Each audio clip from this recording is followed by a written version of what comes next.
বাড়িতে আমি আর আমার শ্বশুর একা থাকতাম। রোজ রাতে আমার শ্বশুর আমাকে একটা নতুন বেডশিট দিয়ে যেত আর বলতো, বৌমা এটাতে ঘুমাও, আর সকাল হলে বেডশিটটা একটা ব্যাগে ভরে নিয়ে চলে যেত। আমার মনের অবস্থা তখন ভালো ছিল না। আমি বিধবা হয়েছিলাম, 1 মাসও হয়নি, কিন্তু একটা জিনিস খুব আশ্চর্যের ছিল, যখনই আমি ওই বেডশিটে শুতাম আমার খুব ঘুম চলে আসতো। রোজ একই কাজ করতে করতে আমি ক্লান্ত হয়ে পড়েছিলাম। একদিন আমার শ্বশুর বেডশিট দিয়ে চলে গেল, কিন্তু আমি বেডশিটটা বিছানায় পাতলাম না, আর ঘুমানোর নাটক করলাম। আর তার 4 মিনিট পর আমার সাথে যা হলো তা জানলে আপনি ভয়ে কেঁপে উঠবেন। তো বন্ধুরা, ভিডিওটি শুরু করার আগে আপনি যদি আমার এই চ্যানেলটির নতুন দর্শক হয়ে থাকেন তাহলে চ্যানেলটি সাবস্ক্রাইব করবেন। আমার নাম রচনা। আমার পরিবারে আমি আর আমার কাকা ছাড়া আর কেউ বেঁচে নেই। কাকা আমার বিয়ে দিয়ে দিল, কিন্তু আমার কাকা কোনো খারাপ মানুষ ছিলেন না, মানে খুব ভালো মানুষ ছিলেন। আমার 17 বছর বয়সে বিয়ে হয়। আমি খুব সুন্দরী ছিলাম, কিন্তু উনি আমার জন্য যে পরিবার পান তারা খুব বড়লোক ছিল না, আবার গরিবও ছিল না, কিন্তু ওনার আর কিছু করার ছিল না, কারণ আমার কাকিমা একদম ভালো মানুষ ছিল না। কোনো ভালো সম্বন্ধ এলে আমার কাকিমা বলতো, আগে নিজের মেয়েদের কথা চিন্তা করো, একে তাড়াতাড়ি বাড়ি থেকে বিদায় করো, না হলে আমার মেয়েদের জন্য ভালো সম্বন্ধ পাবো না। যারাই আসতো তারাই আমাকে পছন্দ করে নিত, কারণ আমি খুব সুন্দরী ছিলাম।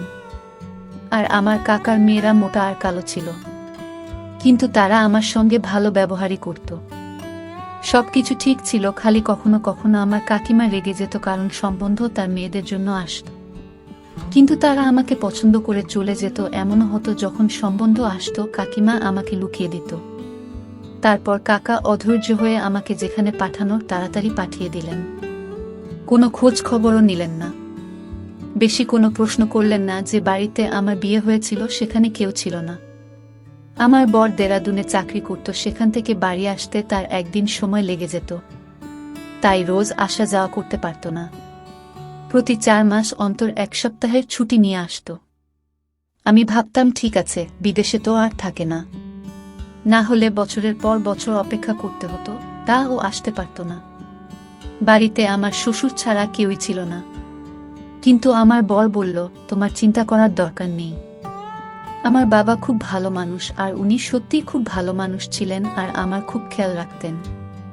দিয়ে 2 সপ্তাহ পর আমার বর আমাকে বলল আমাকে যেতে হবে। আমি শুধু 2 সপ্তাহের ছুটি নিয়েছিলাম। আমি ওকে ভারাক্রান্ত মনে বিদায় দিয়ে দিলাম। ওর নাম ছিল অলোক, আর আমার শ্বশুরের নাম ছিল কমল। আমার শ্বশুরও কাজে যেত, আমি সকাল সকাল ওনাকে টিফিন বানিয়ে দিলাম। উনি কাজে চলে গেলেন। উনি আমাকে বললেন, ঘরের দরজা বন্ধ করে রাখো, কেউ এলে খুলবে না। যখন আমি ফিরে আসব তখন আগে জিজ্ঞেস করবে কে এসেছেন, আমি তোমাকে বলবো আমি এসেছি, তারপর তুমি দরজা খুলবে। উনি আমাকে খুব ভালোবাসতেন, মেয়ের মতন আমার বায়না আবদার মেটাতেন। আমার মাথায় হাত রেখে চলে যেতেন। ফেরার সময় আমার জন্য সিঙ্গারা নিয়ে আসতেন। আমি বললাম, এসবের কি দরকার ছিল? উনি বললেন, তোমার নতুন বিয়ে হয়েছে, তোমাকে একটু সেবা তো করতেই হবে। আর যদি আমার স্ত্রী বেঁচে থাকতো তাহলে তোমার মতো আমার একটা মেয়ে থাকতো, তাহলে ওর সাথে তোমার সময় কেটে যেত, কিন্তু উনি তো এই দুনিয়াতেই নেই। তখন আমি বললাম, কোনো ব্যাপার না, আপনি তো আছেন। এইভাবে উনি প্রতিদিন আমার জন্য কিছু না কিছু নিয়ে আসতেন। উনি এমন একটা জিনিস নিয়ে এলেন একদিন যেটা আমি কখনো ভাবিনি, আর তাতে আমি একটু অপ্রস্তুতে পড়ে গেলাম। আমার বর সিকিউরিটির কাজ করত, তাই সারাদিন তার ফোনে কথা বলার পারমিশন ছিল না। শুধু রাতে 5 মিনিটের জন্য আমাকে ফোন করত, কিন্তু সে এত ক্লান্ত থাকত যে কথা বলতে বলতেই ঘুমিয়ে যেত। এটা আবার মোটেই ভালো লাগতো না, কারণ আমি সারাদিন এই 5 মিনিটের জন্য অপেক্ষা করতাম। কিন্তু কি করব, ওর কোনো দোষ ছিল না। ওর সারাটা দিন রোদে গরমে দাঁড়িয়ে ডিউটি করত, তাই ক্লান্ত হয়ে যেত। ও বলে, অনেক বড় বিল্ডিং, কিন্তু এটা অনেক ভয়ঙ্কর জায়গা। এখানে এমন এমন জিনিস তৈরি হয় যেটাতে যে কোনো সময় আগুন লেগে যেতে পারে। তাই জন্যই তো এই চাকরিটা ভালো মাইনে পায়, নয়তো আজ তোমাকে আমার থেকে দূরে থাকতে হতো না। একদিন খুব খারাপ খবর এলো, আমার বর এই পৃথিবী ছেড়ে চলে গেছে। যে বিল্ডিংটার সামনে কাজ করত সেই বিল্ডিংটায় আগুন লেগে যায়। আর তাতে আমার বর মারা যায়, এটা আমার কাছে খুব বড় শক ছিল। আমি বিয়ের 2 মাস পরেই বিধবা হয়ে গেলাম। আমার কাকা আমাকে বলল ফিরে চল, কিন্তু কাকিমা চেঁচামেচি করল, বলল এ তো বিয়ের 2 মাস পরেই বিধবা হয়ে গেছে, এ একটা অপিয়া, এর কালো ছায়া আমার মেয়েদের উপর পড়ে যাবে। এই যতদিন আমাদের বাড়িতে ছিল ততদিন কোনো কিছু ভালো হয়নি। যেদিন গেছে সেদিন আমাদের ঘরে একটু সুখ শান্তি এসেছে, আমি ওকে ঘরে ঢুকতে দেব না। বাধ্য হয়ে আমি সিদ্ধান্ত নিলাম আমি শ্বশুর বাড়িতেই থাকব।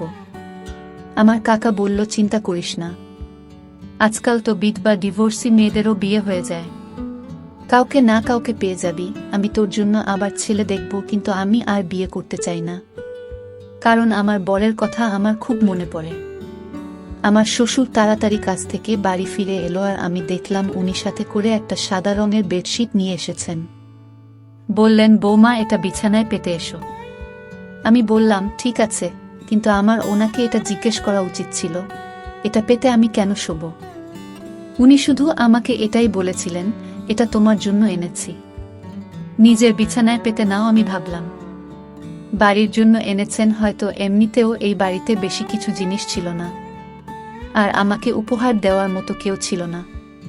কিন্তু সমস্যা তো তখন হলো যখন সকালে উনি এসে আমাকে বললেন, বৌমা বেডশিটটা আমাকে ফেরত দাও।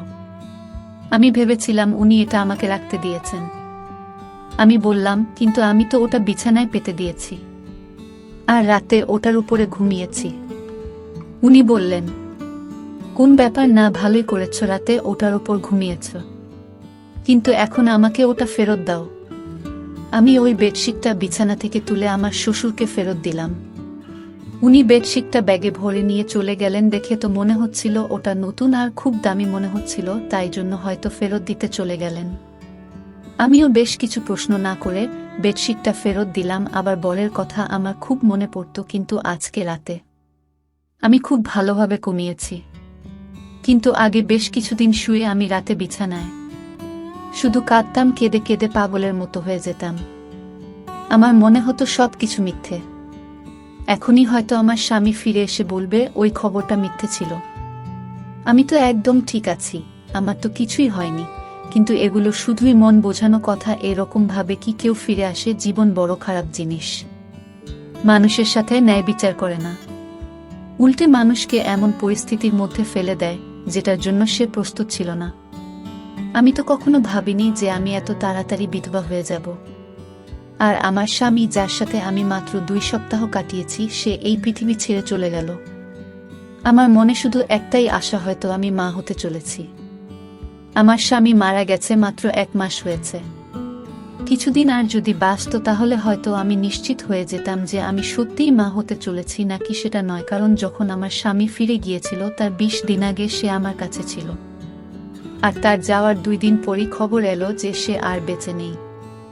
তাই জন্য আমার মনে একটা আশা ছিল। রাতে যখন শ্বশুর ফিরে এলো তখন আবার একটা বেডশিট নিয়ে এলো, বলল বিছানায় পেতে নিতে। আমি বললাম কি ব্যাপার, আপনি ফেরত দিতে কেন গেছিলেন? উনি বললেন যে দোকান থেকে আমি এই বেডশিটটা নিয়েছিলাম, ওই দোকান থেকে আমার বন্ধু ও বেডশিট নিয়েছিল, কিন্তু ও বোন বাবা ওটা দাম কমে গিয়েছে, আর আমারটা দাম বেশি নিয়েছে, তাই আমি ওটা নিয়ে ঝগড়া করতে গেছিলাম। দোকানদার আমাকে 2 টাকা ফেরত দিয়েছে, তুমি গিয়ে শুয়ে পড়ো। আমি বললাম ঠিক আছে। আমি আবার বেডশিটটা পেতে নিয়ে শুয়ে পড়লাম। এমন ঘুমান না, একেবারে সকালে গিয়ে ঘুম ভাঙল, কিন্তু সকালে আমার শরীরটা ভালো লাগছিল না। আমার মনে হচ্ছিল আমি মা হতে চলেছি। তখন আমার মাথাটাও ঘুরছিল, আর গা হাত পা ব্যথা করছিল। কিন্তু সকালে যখন জল খাবার বানাচ্ছিলেন, শ্বশুর আবার এসে বলল বেডশিটটা ফেরত দাও। আমি অবাক হয়ে গেলাম। আমি ওনাকে কিছু জিজ্ঞেস করতে গেলাম তো উনি বললেন আবার এখন টাইম নেই, তাড়াতাড়ি ওটা নিয়ে আসো। আমি তাড়াতাড়ি ওটা এনে ওনাকে দিয়ে দিলাম। উনি কোনো উত্তর না দিয়ে বাজারে চলে গেলেন, আর বললেন আমার অনেক কাজ আছে বোমা, তুমি নিজের খেয়াল রেখো। আমি ভাবলাম এসব কি হচ্ছে, কখনো ফেরত দিতে চলে যান, কখনো নিয়ে চলে আসেন, জানি না উনি কি করছেন। বুড়ো মানুষ, এরা খুব সহজেই অন্য লোকের কথা বিশ্বাস করে। যখন বেডশিটটা নিয়েছে তখন চুপচাপ রেখে দিন। 1-2 টাকার জন্য এত ঝামেলা করার কি আছে? আজকাল তো ২ টাকায় একবার খাবারটাও হয় না। কিন্তু আমার শ্বশুরকে কে বোঝাবে? আমার শরীরটা পুরো দিন খারাপ হয়ে রইল। আমি মনে মনে খুশি হলাম যে আমি মা হতে চলেছি।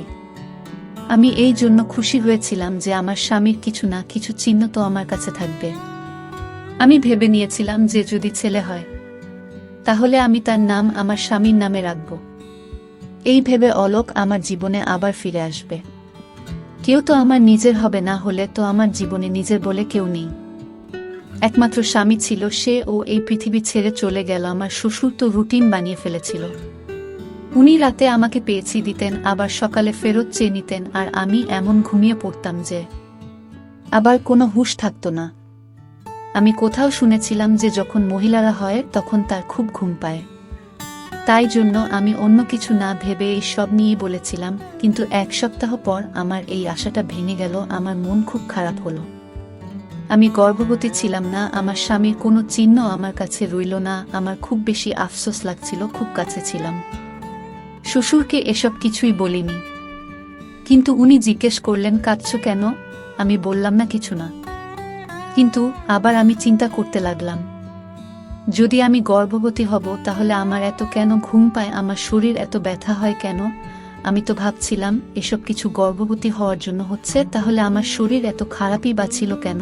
কিন্তু এখন কাকে বলবো? আমাকে ডাক্তারের কাছে নিয়ে চলো। শ্বশুরকে বলতে কেমন অস্বস্তি হচ্ছে। কাকে বলবো? তো কাকা কি ভাববে? যদি আমার স্বামী বেঁচে থাকতো তো ওর সাথে চলে যেতাম। কিন্তু ধীরে ধীরে যন্ত্রণা বাড়তে লাগলো। রাতে খুব গভীরভাবে ঘুমিয়ে যেতাম, বুঝতে পারতাম না কখন ঘুমিয়েছি আর কখন জেগে আছি। আর এদিন এক দৃশ্য দেখে আমি তো অবাক হয়ে গেলাম। দেখলাম আমার শ্বশুর নিজেই বেডশিটটা ধরছে। আমি অবাক হলাম এটা ভেবে যে ইনি চাদরটা ধরছেন কেন? উনি কি মনে করেন যে আমি চাদরটা নোংরা করে ফেলেছি? তাই যদি মনে করে তাহলে আমাকে বললেই পারতেন, আমি নিজে ধুয়ে দিতাম। কিন্তু তিনি চাদরটা নিয়ে কি কাজ করছেন? এটা আমার ঘরে ছিল। আমি মনে করতাম আমার শ্বশুর ছেলের মৃত্যুতে হয়তো পাগল হয়ে গেছেন, অদ্ভুত অদ্ভুত কাজকর্ম করছেন। একটা চাদর গিয়ে বারবার খেয়ে ধরে রাতে বলে পেতে নাও, সকালে বলে ফেরত দাও। এই ধরনের আচরণ তো কোনো নর্মাল মানুষ করবে না। কিন্তু আমি কিছু বলতাম না, কারণ আমার থেকে বেশি ক্ষতি ওনার হয়েছিল। ওনার বুড়ো বয়সের লাঠি হারিয়ে গেছিল। আমার স্বামীর মৃতদেহটাও আমরা পাইনি। শুধু আমাদের এটুকু বলে দেওয়া হয়েছিল যে সে এই পৃথিবী ছেড়ে চলে গেছে। কারণ বিল্ডিং এ আগুন লেগেছিল, তাই বেশিরভাগ লোকের মৃতদেহ পাওয়া যায়নি শেষবারের মতো। আমার শ্বশুর ছেলেকে প্রাণ ভরে দেখে ও নিয়ে আর আমিও দেখিনি। তাই জন্য হয়তো আমাদের মনে অনেক দুঃখ জমেছিল, আর সেই দুঃখটাকে বার করার জন্য উল্টো একটা কাজকর্ম করছিলেন। আমি এই বিষয়টায় বেশি গুরুত্ব দিলাম না, আর আমার শরীর আরও বেশি খারাপ হতে লাগলো। আমি আমার শরীর নিয়ে খুব বেশি অসুবিধায় পড়লাম। এখন তো আমি ঘরের কাজ করব ঠিক করে করতে পারছিলাম না। আমার খালি বমি হতো। একদিন আমার শ্বশুর বাড়ি ছিল না, তখন একজন প্রতিবেশী আমার বাড়িতে এলো। আমি তাকে সবকিছু বললাম। সব শুনে সে বলল, তোমার শরীর তো খুব খারাপ মনে হচ্ছে, এরকম ভাবে চললে হবে না। বাড়িতে শুধু যদি শ্বশুর থাকে তাহলে ওনাকে বলবেন না তো কাকে বলবে? এতে লজ্জা পাওয়ার কি আছে? লজ্জা পেতে গিয়ে মরে যাবে নাকি? চলো তুমি আমার সঙ্গে। সে আমাকে হাসপাতালে নিয়ে গেল। ডাক্তার আমাকে চেক করে বলল আমি মা হতে চলেছি। শুনে তো আমি থমকে গেলাম। আমি বললাম, ডাক্তারবাবু এটা কি করে সম্ভব? আমার স্বামী তো মারা গেছে। উনি আমাকে কোনো তারিখের ব্যাপারে জানতে চাইলেন। আমি ওনাকে সবকিছু বললাম। আমি ওনাকে বললাম, হ্যাঁ আমারও আগে মনে হতো এমনটা, কিন্তু সেটাও তো প্রায় 1 মাস হয়ে গেছে। আমার স্বামী 2 মাস আগে আমাদের ছেড়ে চলে গেছে। কিন্তু ডাক্তার বলল কখনো কখনো এরকমটাও হয়, হয়তো আপনার সাথেও এমনটাই হয়েছে। মহিলার শরীরে কোনো লক্ষণ দেখা দেয় না, কিন্তু তবুও সে গর্ভবতী হয়। আমি তো কিছুই বুঝতে পারছিলাম না। তারপর ডাক্তার আমাকে বলল, তুমি কারো সাথে কোনো নোংরা কাজ করনি তো? আমি বললাম, সৃষ্টিকর্তার দিবি আমি এমন কোনো কাজ করিনি। আমি তো আমার স্বামীকে খুব ভালোবাসতাম। আর আমি ওনাকে বললাম, আমাদের বাড়িতে তো আমার বউ শ্বশুর ছাড়া আর কেউ থাকে না, আর আমি কোথাও যাওয়া আশাও করি না। ডাক্তার বলল, ঠিক আছে দেখো, কিছু মনে করো না। এসব ক্ষেত্রে এই ধরনের প্রশ্ন করা হয়। কিন্তু তুমি মা হতে চলেছ এটা একদম নিশ্চিত। এখন আমি এটা জানি না যে তুমি আমাকে মিথ্যা কথা বলছো নাকি তুমি তোমার তারিখটা বলতে ভুল করছো। আমি আবার হিসাব করতে শুরু করে দিলাম। কিন্তু আমার হিসাব মতো এই বাচ্চাটা আমার স্বামীর ছিল না। আমি ডাক্তারকে মিথ্যা বলে দিলাম, কারণ ডাক্তার হয়তো আমার বদনাম করে দেবে। আমার সঙ্গে আমার পাড়ার মহিলা ছিল, সে বলেছিল সে প্রায় এই ডাক্তারের কাছে আসে, এখন তো সে বাইরে বসেছিল। কিন্তু না জানি যদি কালকে আমার ব্যাপারে কিছু জিজ্ঞেস করে নেয় তাহলে কি হবে। আমি বললাম, আপনি ঠিক বলেছেন, আমি তারিখ গুনতে ভুল করেছি। ডাক্তার আমাকে কিছু ওষুধ লিখে দিলেন আর বললেন, আপনার শরীর একটু বেশি খারাপ অবস্থায় আছে, আপনার নিজের প্রতি অনেক যত্ন নিতে হবে। কিন্তু আমি এটা ভেবে পাচ্ছিলাম না যে বাচ্চাটা কার। যখন থেকে আমার স্বামী মারা গেছে তখন থেকে আমার সাথে এসব কি হচ্ছে। একটা অদ্ভুত ঘটনা আমার সাথে ঘটেছিল, যেটার সাথে আমার শ্বশুর জড়িত ছিল। এটা তো ছিল চাদরের ব্যাপারটা, আর একটা ছিল আমার অজ্ঞান হয়ে যাওয়ার মতো ঘুম পাওয়া। আমি তো খুব চিন্তিত থাকতাম, আমার মনে এতগুলো দুঃখ ভরেছিল, তবু আমি এত নিশ্চিন্তে কি করে ঘুমাতাম। মানুষের পরীক্ষা থাকলেও সে নিশ্চিন্তে ঘুমোতে পারে না। আমার তো জীবন সাথী এই জীবন থেকে চলে গেছিল, আর আমি এরকম নিশ্চিন্তে কি করে ঘুমাতে পারি। কিছু না কিছু গড়বড় নিশ্চয়ই আছে, এটার খোঁজ এবার আমাকেই করতে হবে। এবার আমি ভেবে নিয়েছিলাম যে আমাকে কি করতে হবে, যেটা আমি করছি না, আর সেটা আমার করা উচিত ছিল না। অর্থাৎ একদিনের জন্য আমার রুটিনটা বদলাতে হবে। আর আমার রুটিনটা বদলে ফেললাম, আমি রাতের খাবার খেলাম না। কি জানি, হয়তো আমার খাবারের সঙ্গে কিছু মিশিয়ে দেওয়া হচ্ছে। আমি এটা ভেবে পাচ্ছিলাম না এসব করবে। আমার শ্বশুর আমাকে আবার ওই একই বেডশিট এনে দিল। এখন তো বেডশিটটা অনেক পুরনো হয়ে গিয়েছিল, তাও আমার শ্বশুর ওটাকে এমনভাবে ব্যাগে ভরে আনতো যেন নতুন। জানি না ওটাকে নিজের সাথে নিয়েই ঘুরে কেন। আমি বললাম, ঠিক আছে, আমি ওটা পেতে শুয়ে পড়ব। কিন্তু আজ আমি বেডশিটটা না পেতেই বিছানায় শুয়ে পড়লাম। কিন্তু আমি আশ্চর্য হলাম, আজ আমার ঘুম আসছিল না। আমি বুঝতে পারছিলাম না তাহলে কি আমার ঘুমের সাথে এই বেডশিটের কোনো সম্পর্ক ছিল। এসব কি হচ্ছিল আমার সাথে? আমার তো মোটে ঘুম আসছিল না। দেখতে দেখতে রাত একটা বেজে গেল, বাইরে কোনো আওয়াজ নেই। কিছুক্ষণ পর একটা আওয়াজ এলো। আমি ভাবলাম হয়তো শ্বশুর জল খেতে বা বাথরুমে যাওয়ার জন্য উঠেছেন। কিন্তু কেউ যেন আমার ঘরের দিকেই আসছিল, আর ঘরের ভিতর ঢুকে পড়ল। ঘরের লাইট বন্ধ ছিল। আমি জোরে জোরে নিঃশ্বাস নিয়ে ঘুমানোর অ্যাক্টিং করছিলাম, কারণ আমি দেখতে চাই এটাকে। এমনিতে আমার খুব ভয় করছিল, আমার ঘরে তার কি কাজ ছিল। কিন্তু কিছুক্ষণ পর যখন সেই ব্যক্তি আমার পাশে এসে শুয়ে পড়ল আর আমাকে জড়িয়ে ধরল, তখন আমি চিৎকার চেঁচামেচি করতে শুরু করে দিলাম। তারপর লাইট জ্বেলে দেখতেই আমি চমকে গেলাম, কারণ সেই ব্যক্তি অন্য কেউ নয়, বরং আমার শ্বশুর ছিল। ওই চাদরটার দিকে দেখলেন আর রেগে গিয়ে আমাকে বলেন, আজকে চাদরটা পাতনি কেন? আমি আরো চমকে গেলাম, কিভাবে কথা বলছে আমার শ্বশুর আমার সাথে। আমি চিৎকার করছিলাম। উনি বললেন, নোংরা মহিলা একটা, চেঁচাচ্ছিস কেন? আমি পুরোপুরি ঘাবড়ে গেছিলাম। আমি বললাম, আপনি এসব কি করছেন? আমার শ্বশুর ঘাবড়ে গেল। আমি আরো জোরে জোরে চিৎকার করা শুরু করে দিলাম। পাড়ার লোকজন সবাই এসে আমাদের দরজা খটখট করতে শুরু করে দিল। সব কি হচ্ছে? সেই মহিলারা আর তার স্বামী বাড়ির ভেতরে ঢুকে পড়ল, যার সাথে আমার একটু বন্ধুত্ব হয়েছিল। আমি ওদের চিৎকার করে শুধু এটুকু বললাম, পুলিশকে ডাকো, ইনি আমার ইজ্জতের উপর হামলা করেছেন। ওরা তো হকচকিয়ে গেল। সারা পাড়ার লোক জড়ো হয়ে গিয়েছিল। পাড়ার লোকেরা সবসময় বিরক্ত থাকত। তারা চোর বা এই ধরনের অপরাধী পেলে তাকে মেরে মেরে তার উপর সব রাগ উগরে দিত। আমার শ্বশুরকেও ওরা ঘিরে ফেলেছিল। তারা বলেছিল, এই পাড়ায় সবাই ভদ্রলোক থাকে, আপনি আপনার বৌমার সাথে এসব কি করছেন?